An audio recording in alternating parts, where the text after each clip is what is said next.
बारिशों के मौसम में वो जो अपने कमरे की खिड़कियों को बंद करके बादलों के जाने का इंतज़ार करती हैं, वो भी एक ज़माने में बारिशों की बूंदों से खेलते रहे होंगे।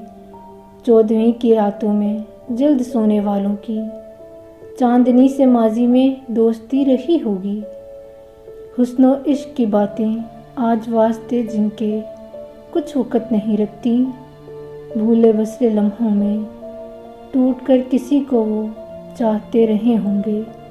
वो जो अपने गम पर भी आंखें नम नहीं करते, कल किसी की खातिर वो खूब रो चुके होंगे, दर्द आशना होकर अश्क खो चुके होंगे।